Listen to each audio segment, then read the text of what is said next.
तो जनरली जब El Clasico की बात होती है तो सबके जहन में आईपीएल एल क्लासिको आता है, सीएसके वर्सेस एमआई। लेकिन इस साल मेरे को ऐसा लगता है कि एमआई तो वहां पे है लेकिन सीएसके नहीं है, वहां पे होगा गुजरात टाइटंस। क्योंकि जो मैच ये होने वाला है ना, बहुत हाई वोल्टेज होने वाला है और सबके मन में इतनी एक्साइटमेंट है इस मैच को लेके। जब हार्दिक पांड्या अपनी एक्स टीम के सामने खेलेंगे, जब वो अपनी एक्स टीम के पास वापस गए हैं, बड़ा ही कंफ्यूजन है। लेकिन कप्तानी जो मिली है रोहित शर्मा से ली है, तो बहुत सारा मतलब ड्रामा हुआ है वहां पे और सब फैंस काफी नाखुश थे। और ओवरऑल जो ड्रेसिंग रूम है उसका भी हालात कुछ समझ में आने लगे हैं, लेकिन उसके बारे में हम बात नहीं करेंगे क्योंकि वहां के लिए तो उस बारे में तो सब बात कर रहे हैं, सारी दुनिया बात कर रही है। हम बात करेंगे मैच में क्या हो सकता है, क्या पॉसिबिलिटीज होंगी और गुजरात वर्सेस एमआई का जो मैच है कितना ज्यादा इंपॉर्टेंट है दोनों टीमों के लिए और दोनों कप्तानों के लिए भी। क्योंकि एक तो हार्दिक पांड्या जो ऑलरेडी इतनी बड़ी लेगेसी बना के हैं, छोटी सी मतलब लेगेसी के अंदर 2 साल की लेगेसी है गुजरात टाइटंस की, एक बार विनर बने एक बार रनर अप बने, उसकी लेगेसी कैरी फॉरवर्ड कर रहे हैं यहाँ पे शुभमन गिल।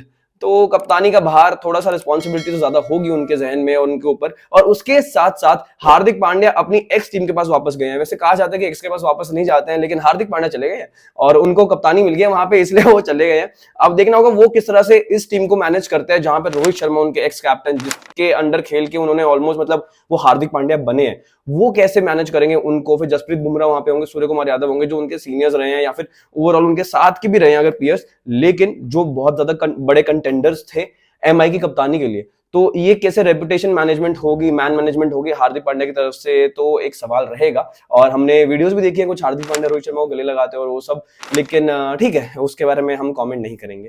थोड़ा सा लगा फिल्मी मुझे, और खैर उसके बाद ड्रामा तो हर जगह होता है। लेकिन हम बात करेंगे आज ग्राउंड वर्क में कि क्या क्या जो ओवरऑल जो प्लेयर्स है, कौन कौन से इंपॉर्टेंट रहेंगे, players to watch out for रहेंगे, फिर प्रोबेबल 11 कैसी दिखेगी, पिच रिपोर्ट क्या रहेगी। तो welcome to ground work with Jay, presented by element sports science. Element sports science की बात करना चाहूंगा कि एलिमेंट स्पोर्ट्स साइंस जो है वो ऐसा ब्रांड है और वो भी मेड इन इंडिया, जो प्रोडक्ट्स आपको प्रोवाइड करता है स्किन प्रॉब्लम्स को लेके। क्योंकि स्किन प्रॉब्लम सबके साथ होती है, जब आप बाहर खेलने जाते हैं धूप के अंदर तो बहुत सारे इश्यूज होते हैं, टैनिंग हो जाती है, फिर कुछ ना कुछ इश्यूज चलते रहते हैं उस टैनिंग की वजह से, एंड देन इतना ज्यादा सन एक्सपोजर रहता है। तो एलिमेंट के पास बहुत सारे अलग अलग प्रोजेक्ट्स हैं जो कि आपको काफी ज्यादा अच्छे से हेल्प करेगी इन सब प्रॉब्लम्स का सॉल्यूशन पाने में। प्लस ओवरऑल अगर आप वहां पे जाके शॉप करते हैं, जो डिस्क्रिप्शन में लिंक है उसके थ्रू, और वहां से कोड जो है J20 लगाते हैं तो आपको 20% डिस्काउंट भी मिल जाएगा। तो जाके एक्सप्लोर करें और J20 जो कोड है वो लगाकर देखें। और अब चलते सीधा पिच रिपोर्ट की तरफ। और पिच रिपोर्ट क्या कहती है नरेंद्र मोदी स्टेडियम की। भाई साहब, एक तो सबसे बड़ा स्टेडियम है दुनिया का क्रिकेट का, और वहां पे जो विकेट है वो एकदम बैटिंग पैराडाइस है। मतलब शुभमन गिल ने कितने रन बनाए आप सभी को मालूम ही है वहां पर। तो जो बैटिंग है बहुत ही जबरदस्त रहेगी, लेकिन सेकंड इनिंग्स में विकेट थोड़ी सी स्लो डाउन हो जाती है, जहां पे बॉलर्स की इंपॉर्टेंस बढ़ जाती है। पेसर को भी मदद मिलती है और फिर स्पिनर्स को तो मदद मिलती ही मिलती है। तो ओवरऑल जो बैलेंस है टीम का, वो बैटिंग ज्यादा हैवी रहेगा, बट अगेन स्पिनर्स और जो फास्ट बॉलर्स हैं उनको भी आपको अच्छे से चूज करना पड़ेगा अपने प्रोबेबल 11 में। तो अब ये तो हो गई आपकी पिच रिपोर्ट के बारे में बात। अब चलते हैं जरा players to watch out for. तो सबसे पहले किस टीम की बात करें, एमआई या फिर जीटी? एमआई की बात करते हैं क्योंकि मेहमान आ रहे हैं तो जीटी के मैदान पे, तो एमआई की पहले बात करें। और काफी ज्यादा चेंजेस होने वाले हैं और ड्रेसिंग रूम का क्या माहौल होगा कुछ नहीं पता, बट 3 प्लेयर्स जो मेरे लिए बहुत इंपॉर्टेंट रहेंगे कि उनका परफॉर्मेंस कैसे जाते हैं इस आईपीएल सीजन में, और बहुत ज्यादा इंपॉर्टेंट रहेगा उनके लिए भी पर्सनली एंड उनकी टीम के लिए भी। तो सबसे पहले आएंगे ऑफकोर्स कप्तान हार्दिक पांड्या।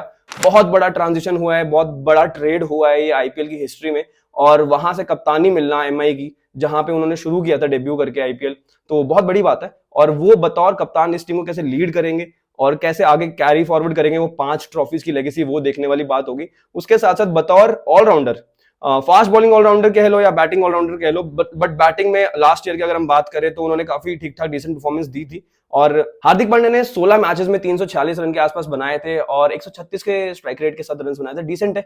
और जिस पोजीशन पे आते हैं बड़ा मुश्किल होता है वहां रन बनाना, तो सही था, लेकिन 3 ही विकेट्स निकाली थी। तो ओवरऑल गेंदबाजी पॉइंट ऑफ व्यू से थोड़ा ज्यादा अच्छा सीजन नहीं रहा था। अब देखना होगा वो क्या करते हैं। अब दूसरे प्लेयर की बात करें तो ईशान किशन। ईशान किशन ने 15 मैचेस में लास्ट सीजन 454 रन बनाए थे और 140 प्लस का स्ट्राइक रेट था उनका। और देखना होगा इस बार वो क्या करते हैं, क्योंकि एक्सपेक्टेशन तो उनसे भी बहुत ज्यादा हाई रहेगी और इतना सारा कंट्रोवर्सी चल रहा है, तो अपने आप को प्रूव करने का एकदम सही टाइम है भाई साहब। और तीसरे, last but not the least, Rohit Sharma. क्योंकि कैप्टनसी गई है, लेकिन जो दम है, हिटमैन है, वो वैसे का वैसा ही है यार।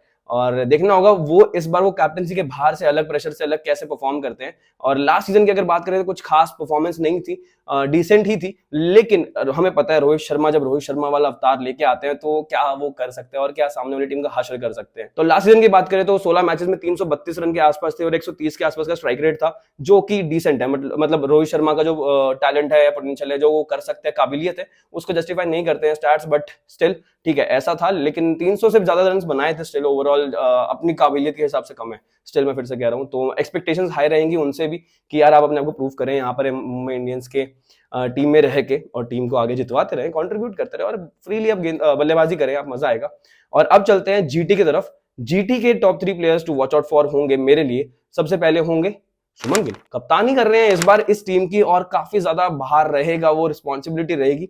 लेकिन अच्छी बात यह है कि नेहरा जी साथ में है। जैसे हार्दिक पांड्या जब नए नए कप्तान बने थे तो नेहरा जी ने कितना सपोर्ट किया था, तो वही सपोर्ट एक्सपेक्ट करेंगे सब फैंस और शुभमन गिल भी नेहरा जी से, और वो करेंगे भी। ऑब्वियसली बात है, अरे कर लेंगे, क्या हो गया, सब है, सही है। नेहरा जी तो नेहरा जी हैं और उनके बारे में बात करेंगे फिर कभी। लेकिन शुभमन गिल का जो लास्ट सीजन था, रिकॉर्ड ब्रेकिंग सीजन था, ऑरेंज कैप होल्डर रहे थे और जो रन्स थे मतलब भयंकर रन्स थे, ऐसा लग रहा था विराट कोहली वाला रिकॉर्ड भी तोड़ देंगे, लेकिन नहीं तोड़ पाए।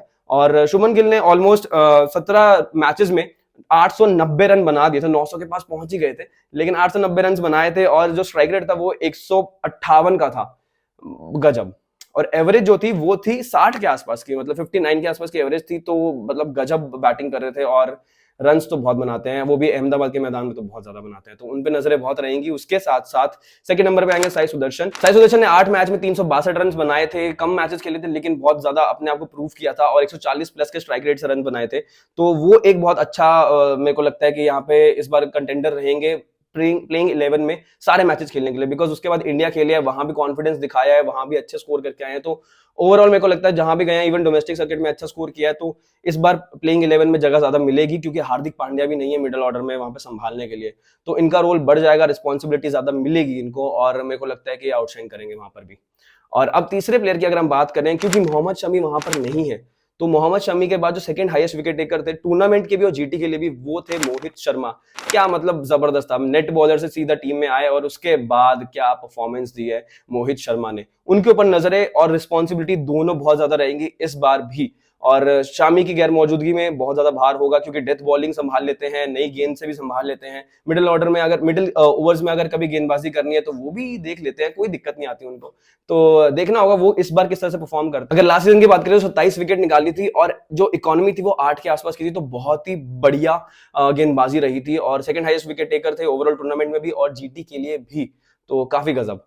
और अब अगर हम बात करें प्रोबेबल 11 की यहाँ पर दोनों टीम्स की, तो मुंबई की प्रोबेबल 11 की अगर हम बात करें तो कुछ वो ऐसी दिखती है, क्योंकि सूर्य कुमार यादव नहीं है, तो उसके अकॉर्डिंगली मेरे हिसाब से ऐसा कुछ दिखेगा। ओपन करेंगे रोहित शर्मा, ईशान किशन, फिर तिलक वर्मा नंबर 3, उसके बाद नेहल वडेरा, फिर टिम डेविड, फिर हार्दिक Pandya, Mohammad Nabi, Gerald Coetzee, Kwena Maphaka, Bumrah and Chawla. तो क्वेना मपाका एक बहुत ही जबरदस्त टैलेंट आया है साउथ अफ्रीका अंडर 19 टीम से, देखना होगा वो यहाँ पे कैसा परफॉर्म करते हैं। मैंने उनको सीधा अपनी प्लेइंग 11 में जगह दे दिया, बिकॉज पोटेंशियल रखते हैं वैसा वाला, और जसप्रीत बुमराह के साथ जब जुड़ेंगे तो क्या कहर भर पाएंगे। और जसप्रीत बुमराह भी वापसी कर रहे हैं इस सीजन में, तो देखना होगा वो किस तरह से गेंदबाजी करते हैं और मजा आएगा देखने में। पीयूष चावला भी है वहां पर, तो ओवरऑल काफी अच्छा और स्ट्रॉन्ग साइड लग रहा है। स्काई को जरूर मिस करेगी टीम, लेकिन होपफुली वो जल्दी वापस आए। एंड अब चलते हैं सीधा जीटी के प्रोबेबल 11 की तरफ। रिद्धिमान साहा, शुभमन गिल ओपन करेंगे, एंड देन केन विलियमसन, फिर साई सुदर्शन, डेविड मिलर, अभिनव मनोहर, साई किशोर को मैंने जगह दी है, then Rashid Khan, Umesh Yadav, Mohit Sharma and Spencer Johnson. ये मेरी टीम रहेगी। उमेश यादव, मोहित शर्मा इंडियन पेसर्स रहेंगे, स्पेंसर जॉनसन जो टैलेंट है वो भी गजब के, तो उनको जगह दी है अपनी प्रोबेबल 11 में। अब देखना होगा कि जीटी की टीम किस तरह से यहाँ पे अपनी प्लेइंग 11 डालती है, क्या ये एकदम सेम रहेगी या नहीं रहेगी मुझे पता नहीं है, लेकिन मजा आने वाला है इस मैच में। और आपके लिए फेवरेट प्लेयर्स कौन से होंगे इस मैच से कमेंट सेक्शन में जरूर बताना, और ऐसी वीडियोस देखने के लिए चैनल को जरा सब्सक्राइब कर लेना। Thank you so much for watching the video.